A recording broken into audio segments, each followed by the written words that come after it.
नमस्कार दोस्तों, आज मैं आपको कार्तिक मास में सुनी जाने वाली 8 वारों की कहानी सुनाने जा रही हूँ। प्रेम से बोले कार्तिक मास की जय हो, राई दामोदर की जय हो। एक गांव में एक माँ बेटे रहते थे। एक बार माँ गंगा स्नान के लिए गई तो बहू से कहकर गई कि मेरे बेटे को सुबह रोटी दे देना। बहू ने भी कह दिया कि अच्छा दे दूंगी। बेटा बोला मामा रोटी दो। बहू बोली ना रोटी है ना माँ है, कमा के लाओगे तभी रोटी दूंगी। तब बेटा बोला हे प्रभु, मैं तो कमाना ना जानू।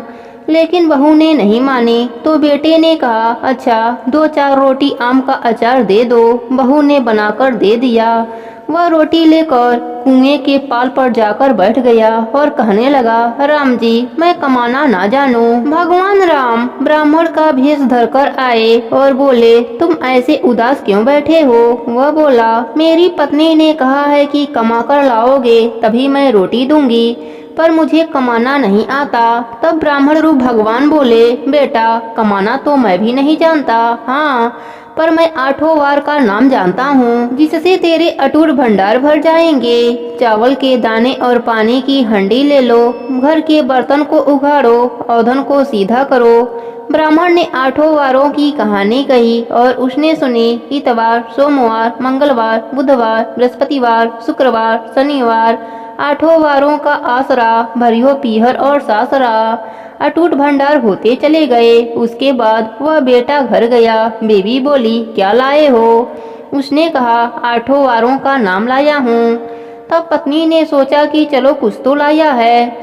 तब बुढ़िया का बेटा बोला चावल के दाने और पानी की हांडी ला, औंधों को सीधा करो, ढकों को उघाड़ो। उसने कहानी कही, बहू ने कहानी सुनी। इतवार, सोमवार, मंगलवार, बुधवार, बृहस्पतिवार, शुक्रवार, शनिवार 8 वारों का आसरा भरियो पीहर और सासरा। अटूट भंडार होते चले गए। बेटा बहू से बोला मैं बेटी के घर जा रहा हूँ। बेटा फटे पुराने कपड़े पहनकर बेटी के घर गया। बच्चे बोले नाना आए। बेटी बोली कैसे भेष में आए हैं। बच्चे बोले आए क्या हैं, 2 दिन की रोटी तोड़ने आए हैं। सच है, गरीबी सब कुछ कहला देती है। बेटी से कहा बेटी मेरी 8 वारों की कहानी सुन ले। उसने कहा पिताजी मेरा मुंह जूठा है। उसके पिता भूखे ही सो गए। अगले दिन बेटी को तरस आया। वह बोली पिताजी अपनी कहानी सुना दो। पिताजी ने कहा चावल के दाने लाओ, पानी की हंडी लाओ, ढकों को उघाड़ो, अंधों को सीधा करो। पिताजी ने कहानी कही। बेटी ने कहानी सुनी। इतवार, सोमवार, मंगलवार, बुधवार, बृहस्पतिवार, शुक्रवार, शनिवार 8 वारों का आसरा भरियो पीहर और सासरा। अटूट भंडार होते चले गए। बेटी भर भर के बोरे बांटने लगी। पड़ोसन ने कहा तुम तो कह रही थी कि मेरे पिताजी कुछ नहीं लाए हैं, फिर यह भर भर के बोरे कैसे बांट रही हो। तब बेटी बोली मेरे पिताजी तो खाली हाथ ही आए थे। यह तो 8 वारों के कहानी का फल है। तब पड़ोसन बोली कि अपने पिताजी से यह 8 वारों की कहानी हमें भी सुनवा दो। बेटी ने पिताजी से कहा तो वह बोले आज तो मेरा मुंह जूठा है, कल सुना दूंगा। अगले दिन बेटी के पिताजी ने पड़ोसन को 8 वारों की कहानी सुनाई। उसके भी खूब अटूट भंडार भर गए। 8 वारों का आसरा भरियो पीहर और सासरा। कहते सुनते हुंकार भरते सभी के भंडार भरे रहेंगे। प्रेम से बोले 8 वारों के देव की जय हो, राई दामोदर की जय हो, कार्तिक मास की जय हो। अब सुनते हैं कार्तिक स्नान की कहानी। बहुत पुरानी बात है। एक गांव में एक बूढ़ी माई अपने बहू के साथ रहती थी। बहू बहुत सुंदर और संस्कारिक थी। वह बुढ़िया औरत हर कार्तिक के मास में स्नान व पूजा पाठ करती थी। एक बार जब कार्तिक का महीना आया तो सास ने अपने बहू से कहा बहू मैं कार्तिक स्नान के लिए जा रही हूँ। बहू बोली ठीक है माँ जी। फिर बहू ने कहा माँ जी मैं भी आपके साथ कार्तिक स्नान के लिए जाना चाहती हूँ। तो सास ने कहा नहीं बहू, तुम्हारी अभी पूरी उम्र पड़ी है, अभी तो तुम्हारे खेलने खाने का दिन है, बाद में कर लेना कार्तिक स्नान। अभी तुम मेरे साथ गई तो घर का काम कौन करेगा। इतना सुनने पर बहू मान गई और बुढ़िया अपना सामान लेकर गंगा किनारे रहने चली गई। इधर बहू का बहुत मन होता है कार्तिक स्नान करने का। अंदर जाकर सोचती है कि बर्तनों में पानी मिल जाता तो मैं घर पर ही कार्तिक स्नान कर लेती। एक बर्तन में थोड़ा सा पानी बचा था। बहू उसी से स्नान करने बैठ गई और कहने लगी, मन चंगा तो कठौती में गंगा। इतना कहते ही गंगा माता आई और उसके सारे बर्तन भर दिए। बहू ने खूब स्नान किया। इसी तरह बहू रोज सवेरे जल्दी उठती और स्नान करती। एक दिन सास जब नदी में स्नान कर रही थी तो उसकी कान की एक बाली नदी में बह गई। उसने बहू ढूंढा पर नहीं मिला। इधर बहू नहाने बैठी। उसने फिर से वही शब्द कहे, मन चंगा तो कठौती में गंगा। फिर गंगा माता आई और बहू स्नान करने लगी। गंगा के पानी के साथ बहकर वह कान की बाली भी आ गई। जब बहू ने उस बाली को देखा तो उसने उसे पहचान लिया कि यह बाली तो माँ जी की है। जब उसकी सास कार्तिक मास समाप्त हुआ तो घर आई तो वह बहुत दुखी थी। बहू ने पूछा, माँ जी क्या हुआ, आप इतना दुखी क्यों हैं? तब सास ने सारी बात अपने बहू को बताई। फिर बहू ने कान की बाली लाकर अपने सास को दिखाया। उसकी सास ने पूछा, यह तुम्हारे पास कैसे आई? मैं तो नदी में बाली को बहते हुए देखा था। तब बहू ने सारी बात अपने सास को बताई कि कैसे वह नहाते समय गंगा माता को याद करती है और वह हर रोज आती थी और मैं स्नान करती थी।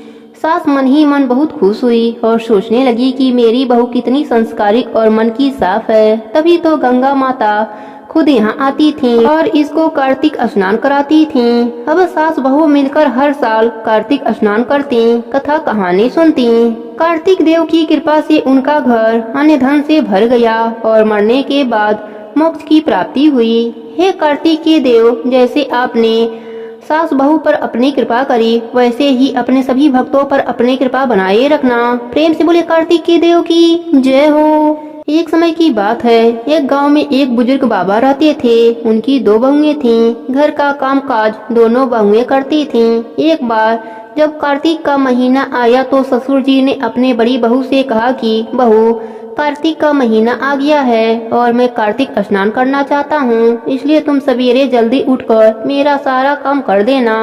लेकिन बड़ी बहू ने मना कर दिया और कहा कि अपने छोटी बहू से कह दो, वो कर देगी। फिर ससुर जी छोटी बहू के पास गए और बहू से कहा, बहू मैं कार्तिक स्नान करना चाहता हूँ। छोटी बहू सीधी साधी थी। उसने अपने ससुर जी से कहा, ठीक है पिताजी, आप बताइए मुझे क्या करना होगा।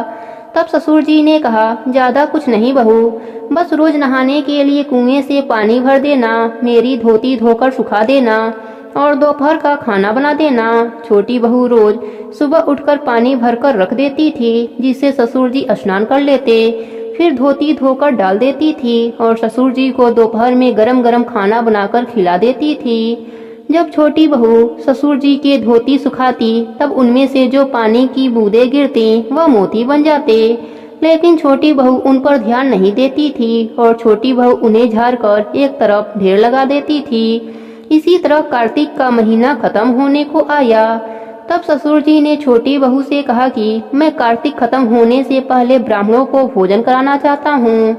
छोटी बहू ने कहा, जी पिताजी, मैं खाना बना दूंगी, आप ब्राह्मणों को बुला लाइए। छोटी बहू ने सब खाना तैयार कर दिया। फिर ससुर जी से कहा, आप ब्राह्मणों को भोजन करा दीजिए, मैं सारा खाना तैयार कर दी हूँ। छोटी बहू यह कहकर खेत पर चली गई। बहू वहाँ चिड़ियों को देखकर सोचती है कि पिताजी कार्तिक के महीने में ब्राह्मणों को तो भोजन करा रहे हैं और इन चिड़ियों को एक दाना भी नहीं डाल रहे हैं। वह कहती है, राम जी की चिड़िया, राम जी का खेत, खा लो चिड़िया भर भर पेट, और वहीं पर सो जाती है। चिड़िया दाना चुगती हैं, लेकिन जो दाने जमीन पर गिरते हैं वह हीरे मोती बन जाते हैं।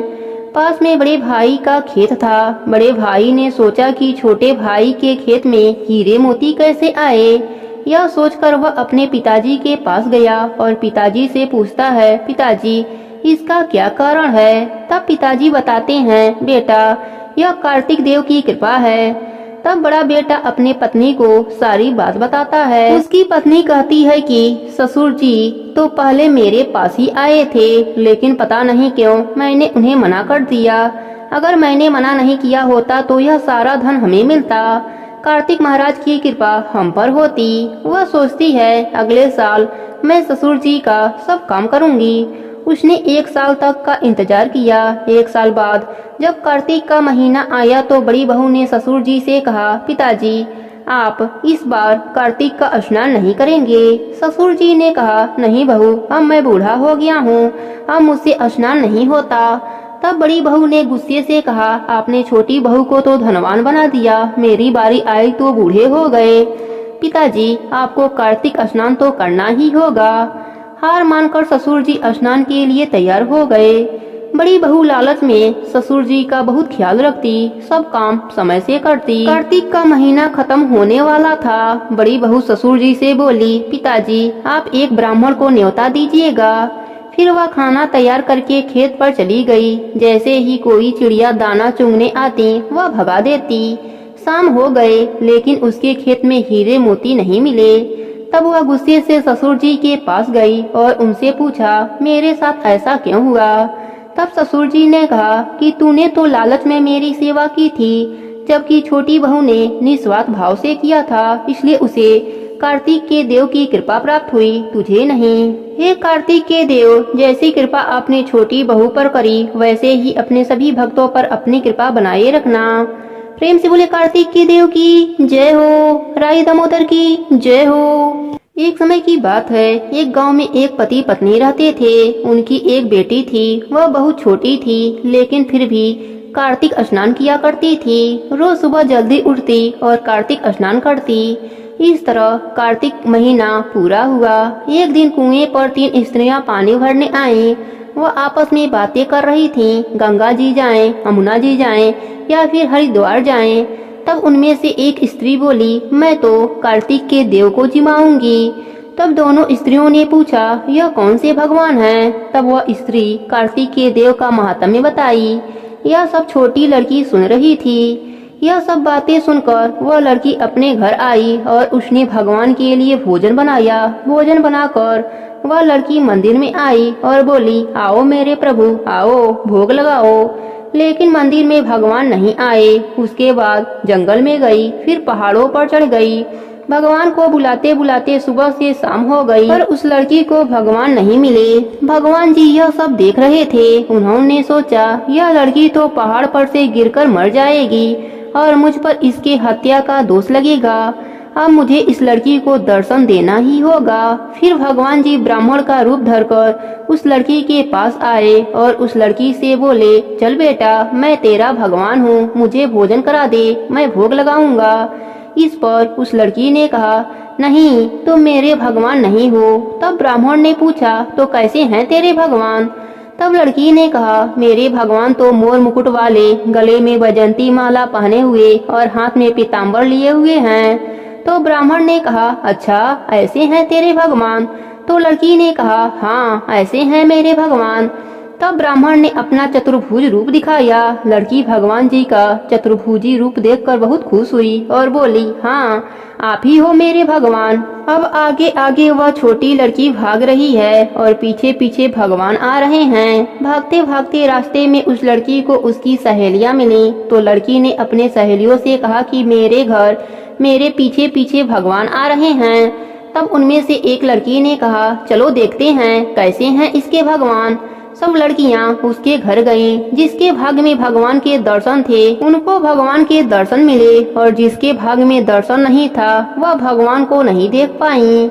हे कार्तिक के देव, जैसे आपने छोटी लड़की पर अपनी कृपा करी वैसे ही अपने सभी भक्तों पर अपनी कृपा बनाए रखना। प्रेम से बोले कार्तिक के देव की जय हो, राई दामोदर की जय हो। बहुत समय पहले की बात है, एक गांव में एक बुढ़िया माई रहती थी। उनका एक बेटा और बहू थी। वह बुढ़िया माई अपने बेटे से बोली, बेटा मैं पुष्कर जाना चाहती हूँ। वह बुढ़िया माई कार्तिक स्नान किया करती थी। बेटे ने कहा, ठीक है माँ, मैं तुम्हें पुष्कर छोड़ आऊंगा। तब बुढ़िया माई ने अपने बहू से कहा, बहू मेरे लिए कुछ खाने को बना देना। बहू ने अपने सास के लिए कुछ नहीं बनाया और खाली टिफिन ही रख दिया। बेटा और माँ पुष्कर जाने के लिए निकल गए। रास्ते में बेटे ने माँ से कहा, माँ अब फलाहार कर लो। माँ ने कहा, ठीक है बेटा, जहाँ पानी मिलेगा वहीं पर बैठकर फलाहार कर लूंगी। थोड़ी दूर चलने पर पानी मिला तो माँ बेटे वहीं बैठ गए। माँ ने जैसे ही फलाहार के लिए टिफिन खोला तो वह टिफिन फलों से भर गया। माँ ने फलाहार किया। माँ बेटे पुष्कर पहुँच गए। वहाँ पर माँ के लिए झोपड़ी बनाकर बेटा वापस घर लौट आया। रात में श्रावण मास आए। उन्होंने बूढ़ी माई से कहा, माई दरवाजा खोल। बूढ़ी माई ने दरवाजा खोला। बूढ़ी माई ने पूछा, आप कौन हैं? तब उन्होंने बताया, मैं श्रावण मास हूँ। फिर बुढ़िया माई ने शिव सहित पार्वती माता की पूजा करी। बेलपत्र से उनका अभिषेक किया। श्रावण मास खुश हो गए और जाते जाते बुढ़िया माई को आशीर्वाद दिए। बुढ़िया माई का झोपड़ी का एक दीवार सोने का हो गया। इसके बाद भाद्रपद मास आए और बुढ़िया माई से दरवाजा खोलने को कहने लगे। बुढ़िया माई ने दरवाजा खोला और सत्तू बनाकर कजरी तीज मनाई। भाद्र मास खुश हुए और बुढ़िया माई को आशीर्वाद दिया तो झोपड़ी की दूसरी दीवार भी सोने की हो गई। फिर आश्विन मास आए और उन्होंने भी दरवाजा खोलने को कहा। बूढ़ी माई ने दरवाजा खोला। फिर बुढ़िया माई ने पितरों को तर्पण कर ब्राह्मणों को भोजन कराकर श्राद्ध किया। नवरात्रि में दुर्गा जी की अखंड ज्योति जलाई और माता को प्रसन्न किया। सत्य के विजय के रूप में बुराई के अंत के खुशियों में दशहरा मनाया। अश्विन मास भी खुश हो गए। उन्होंने आशीर्वाद दिया तो झोपड़ी की तीसरी दीवार भी सोने की हो गई। इन सब के बाद कार्तिक मास आया। उन्होंने भी दरवाजा खोलने को कहा। बुढ़िया माई ने दरवाजा खोला। अति प्रसन्न मन से कार्तिक स्नान किया, दीपदान किया। कार्तिक मास भी खुश हो गए और उन्होंने बुढ़िया माई को आशीर्वाद दिया, जिससे उसकी झोपड़ी महल में बदल गई। वह बुढ़िया माई तन मन धन से गरीबों की सेवा करती, भजन कीर्तन में अपना समय व्यतीत करती। जब बेटा अपने माँ को लेने आया तो माँ और झोपड़ी को पहचान न सका तो उसने पड़ोसियों से पूछा। पड़ोसियों ने सारी बात उसके बेटे से बताई। उसकी माँ की भक्ति की शक्ति के बारे में बताया, जिसे सुनकर बेटा माँ के चरणों में गिरकर बोला, माँ तुम धन्य हो, अब घर चलो। सामान के साथ माँ को बेटा घर वापस ले आया। घर आने पर सारी बात बहू को पता चली। उसने सास के ठाट देखे तो उसके मन में लालच आ गया और उसने सोचा, अगले साल मैं भी अपनी माँ को पुष्कर भेजूंगी, उसे भी वहाँ से इसी तरह बहुत सा धन धान मिलेगा। यह सोचकर जब अगला कार्तिक का महीना आया तो उसने अपने पति से अपने माँ को पुष्कर छोड़ आने को कहा। उसका पति अपने सास को पुष्कर छोड़ आया। अब बहू की माँ पुष्कर तो आ गई, पर उसका मन स्नान, दान और पूजा में थोड़ा भी नहीं लगता था। वह 4 समय भोजन करती, दिन भर सोती रहती। चारों मास आए और चले गए। जाते जाते झोपड़ी को लात मारी और झोपड़ी गिर गई और बहू की माँ गधे की योनि में चली गई, क्योंकि औरत लक्ष्मी का रूप है और लक्ष्मी की तरह चंचल होना चाहिए। भगवान की पूजा और अतिथि का सम्मान करना चाहिए। उधर जब कार्तिक मास चला गया तो बहू ने अपने पति से कहा कि जाओ अब माँ को ले आओ। पति सास को लाने पुष्कर पहुँचा। सास तो कहीं नहीं मिली, झोपड़ी भी नहीं मिली। उसने लोगों से पूछा तो पता चला कि उसकी सास धर्म कर्म कुछ नहीं करती थी, बस खाती और सोती थी, जिससे वह गधई की योनि में आ गई। जमाई अपने गधई रूप सास को बांधकर घर वापस लाया।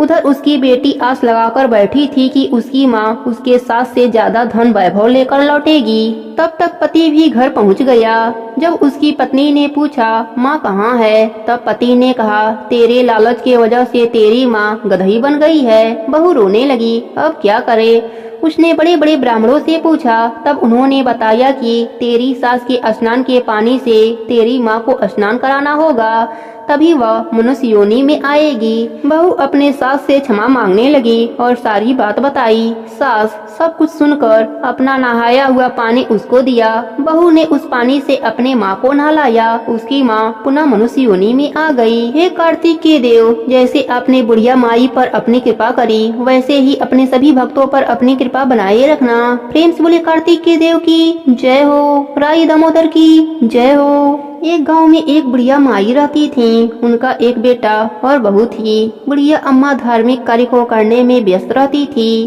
कार्तिक का महीना आया तो बेटे बहू ने कहा, माँ तुम हर कार्तिक के महीने में स्नान दान करती हो, क्या तुम्हें इसका कोई फल मिला है?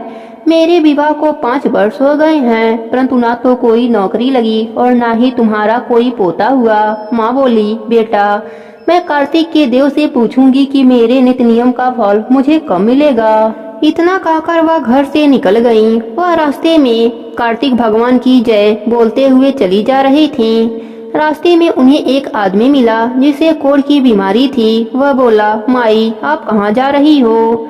बुढ़िया अम्मा ने कहा, भाई, मैंने अपने जीवन में कार्तिक स्नान दान व्रत आदि किया है, लेकिन मेरे बेटे बहू कहते हैं कि इसका कोई पुण्य नहीं मिला है, इसलिए कार्तिक भगवान से मिलकर यह पूछूंगी कि मुझे इसका फल कब मिलेगा। तब कोढ़ी बोला, माई, यदि तुम्हें भगवान मिले तो तुम मेरे भी दुख का निवारण पूछ लेना।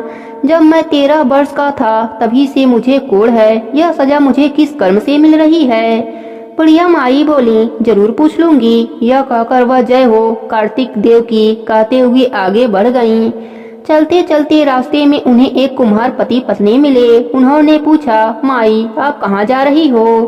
बुढ़िया माई ने सारी बात कुम्हार और कुम्हारन को बताई। कुम्हार सुनकर बोला, माई, क्या आप हमारे दुखों का निवारण भगवान से पूछ लोगी?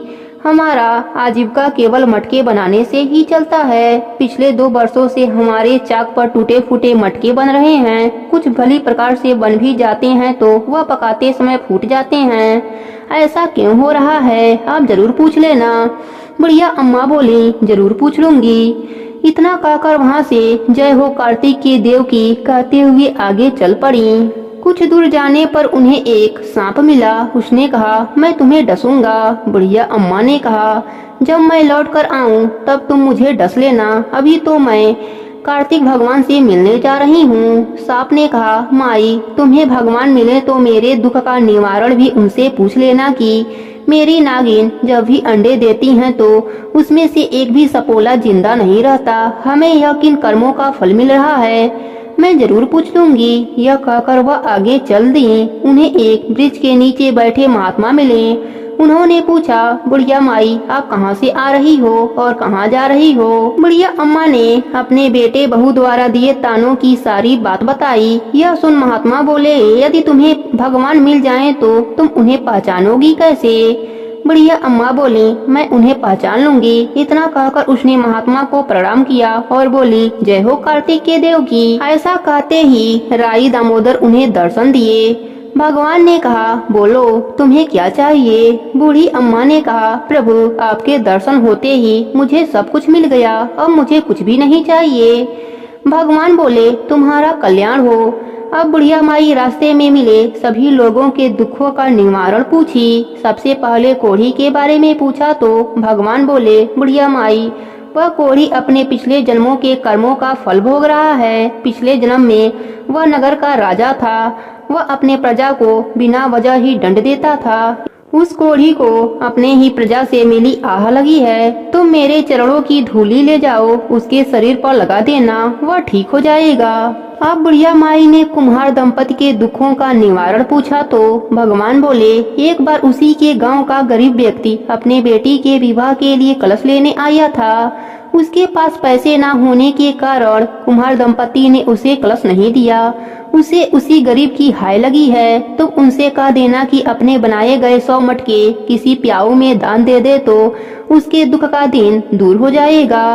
अब बुढ़िया माई ने नाग के दुख का कारण पूछा। भगवान बोले, उस नाग ने एक बार किसी गर्भवती स्त्री को डस लिया था। वह स्त्री अपने गर्भस्थ बच्चे के साथ मर गई थी।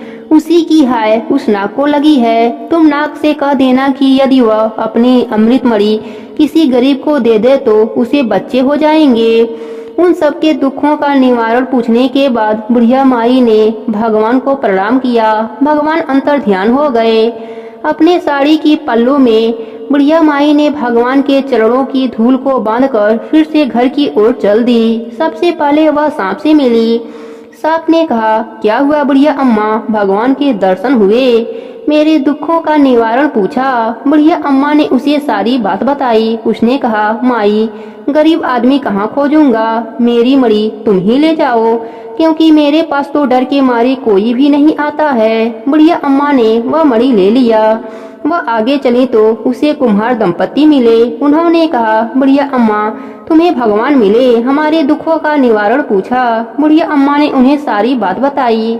दोनों कुम्हार पति पत्नी बोले, माई, हम आज ही प्याऊ में 100 मटके दान कर आते हैं। अब बुढ़िया माई अपने घर की ओर चल दी। रास्ते में उन्हें वही कोढ़ी मिला। उसने कहा, माई, भगवान के दर्शन हुए, मेरे दुखों का निवारण पूछा। बुढ़िया अम्मा ने उसे भी सारी बात बताई। फिर साड़ी के पल्लों से भगवान के चरण की मिट्टी उसके शरीर पर लगाई। थोड़ी चरण धूली अपने बेटे बहू के लिए रखी। भगवान के चरणों की धूली लगाते ही उसका कोढ़ ठीक हो गया। खुश होकर उसने बूढ़ी अम्मा को बहुत सा धन दिया। धन और अमृत मणि लेकर अपने घर पहुंची तो उसने देखा उसका छोटा सा घर बड़ा घर बन गया है। घर में अन्य धन की भंडार भर गए हैं। बेटा बहू माँ को देखकर उसके चरणों में गिर गए। माँ ने उन्हें भगवान की चरणों की धूली उनके शरीर पर लगाई, शीश पर लगाई। बेटा बोला, माँ, तुम्हारे स्नान दान के पुण्य से मुझे नौकरी मिल गई है और तुम्हारी बहू भी गर्भवती हो गई है। यह सुनकर बुढ़िया अम्मा बहुत खुश हुई और सभी लोग कार्तिक भगवान की जयकारा लगाने लगे। प्रेम से बोले, कार्तिक के देव की जय हो, राई दामोदर की जय हो, तुलसी माता की जय हो, गणेश भगवान की जय हो। भगवान श्री राम, लक्ष्मण और सीता जी पिता दशरथ जी की आज्ञा से वनवास जाने लगे। रास्ते में सभी तीर्थ गंगा, यमुना, गोमती नदियों में पितृ तर्पण कर वन में कंदमूल फल फूल खाते हुए वन में अपना समय व्यतीत करने लगे।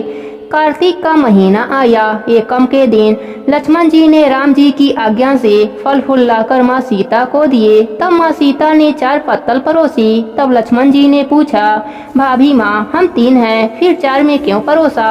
तब माँ सीता बोली, 1 पत्तल गौ माता की है। राम जी, लक्ष्मण जी गौ माता को पत्तल परोस दिया।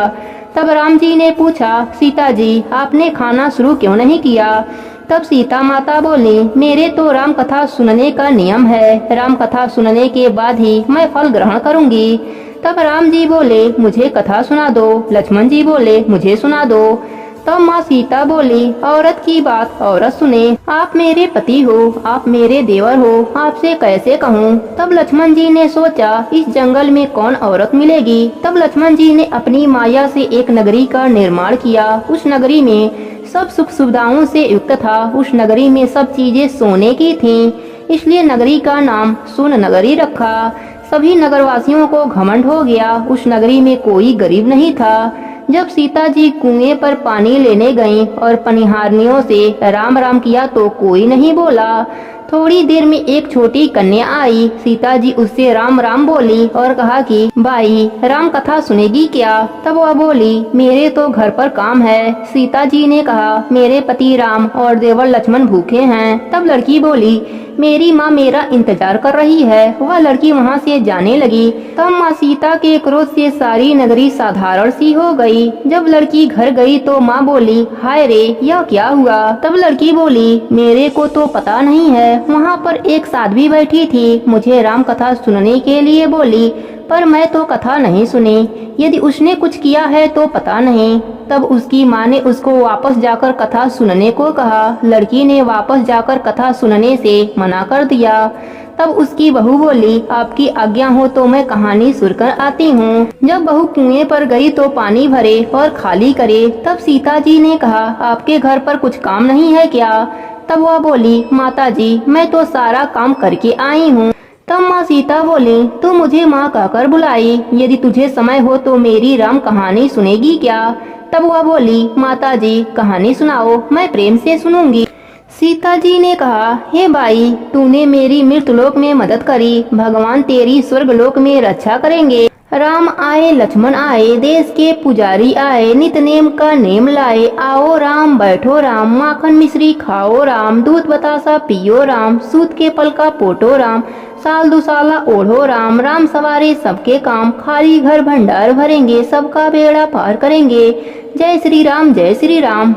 राम कथा पूर्ण हुई तो सीता जी ने कहा, हे भाई, तूने मेरी राम कथा सुनी, मेरी सहायता करी। राम जी लक्ष्मण जी को जिमाया है, भगवान तेरी भी रक्षा करेंगे, तुझे स्वर्गलोक का सुख मिलेगा। सीता माता ने उपहार स्वरूप अपने गले का हार दिया। तब वह घर गई तो उसके मटके सब सोने के हो गए। सासू जी ने कहा, यह सब तू कहाँ से लाई? मैंने माँ सीता से राम कथा सुनी, यह इसी का फल है। सासू जी ने कहा, प्रतिदिन राम कथा सुन आना। बाई को राम कथा सुनते बहुत दिन हो गए। तब उसने माँ सीता से पूछा, इसका उद्यापन विधि बताओ। तब सीता जी ने कहा, 7 लड्डू लाना, 1 नारियल लाना, उसके 7 भाग करना, 1 भाग मंदिर में चढ़ाना, जिससे मंदिर बनवाने जितना फल होता है। 1 भाग सरोवर के किनारे गाड़ देना, जिससे सरोवर खुदवाने जितना फल होता है। 1 भाग भागवत गीता पर चढ़ाना, जिससे भागवत पाठ करने जितना फल होगा। 1 भाग तुलसी माता पर चढ़ाना, जिससे तुलसी विवाह जितना फल होगा। 1 भाग कुंवारी कन्या को देना, जिससे कन्या विवाह का फल होगा। 1 भाग सूरज भगवान को चढ़ाना, जिससे 33 करोड़ देवी देवताओं का भोग लगाने जितना फल होगा। अब उसने विधि पूर्वक उद्यापन कर दिया। माता सीता के पास आई, माता, मैंने तो विधि पूर्वक उद्यापन कर दिया। सीता माता ने कहा, अब 7 दिन बाद बैकुंठ लोक से विमान आएगा। 7 दिन पूरे हुए, विमान आया तो बहू ने कहा, सासू जी, बैकुंठ से विमान आया है। तब सासू जी ने कहा, बहू, अपने ससुर जी को और मेरे को भी ले चल, तेरे माता पिता को ले चल, सारे कुटुंब परिवार को ले चल, अड़ोसी पड़ोसियों को ले चल। बहू ने सबको बैठा लिया, पर विमान खाली था। थोड़ी देर में उसकी ननद आई और देखते ही देखते विमान भर गया। तब बहू ने कहा, माँ सीता, नंद बाईसा को भी बैठा लो। पर माँ सीता ने कहा, इसने कभी कोई धर्म पुण्य नहीं किया। तब बहू ने कहा, बाईसा, आप पहले कार्तिक मास में राम लक्ष्मण की कथा सुनना, उसके बाद आपके लिए बैकुंठ लोक से विमान आएगा। गांव के सारे लोग एकत्र हो गए और पूछने लगे, बाई, तूने ऐसा कौन सा धर्म पुण्य किया, हमें भी बताओ। तब बाई ने कहा, मैंने तो माता सीता से प्रतिदिन राम कथा सुनी और नियम से उद्यापन किया। तब समस्त ग्रामीण राम कथा सुनने की जिद करने लगे। तब बाई राम कथा कहने लगी, राम आए लक्ष्मण आए, देश के पुजारी आए, नित नेम का नेम लाए, आओ राम बैठो राम, माखन मिश्री खाओ राम, दूध बतासा पियो राम, सूत के पल का पोटो राम, साल दुसाला ओढ़ो राम, राम सवारे सबके काम, खाली घर भंडार भरेंगे, सबका बेड़ा पार करेंगे, जय श्री राम जय श्री राम। और सब नर नारी सुनने लगे। राम कथा संपूर्ण होते ही समस्त नगरी सोने की हो गई। बाई ने कहा, जो कोई राम कथा सुनेगा उसको मेरे समान ही फल मिलेगा। सब राम लक्ष्मण जी की जयकारा करने लगे और विमान बैकुंठ लोक को चला गया। 7 बैकुंठ के दरवाजे खुल गए। पहले द्वार पर नाग देवता, समस्त देवी देवता पुष्प वर्षा करने लगे। देवताओं ने पूछा कि तूने क्या पुण्य किया। तब उसने कहा, मैंने तो राम लक्ष्मण जानकी की कहानी सुनी। तो समस्त देवताओं ने कहा, वर मांग। तब उसने कहा, मेरे पास सब सिद्धियां हैं, मुझे यह वर दो कि जो भी श्रद्धा एवं भक्ति से राम कथा, राम लक्ष्मण जानकी की कहानी सुनेगा उसको मेरे समान ही फल मिले। सभी देवताओं ने पुष्प वर्षा करते हुए तथास्तु कहा। चारों ओर राम राम की जयकारा होने लगी। हे मेरी सीता माता, जैसे उन सब के भंडार भरे, मेरी भी भरियो। लक्ष्मी जी का वास हो, अन्नपूर्णा का वास हो और अंत में बैकुंठ का वास हो।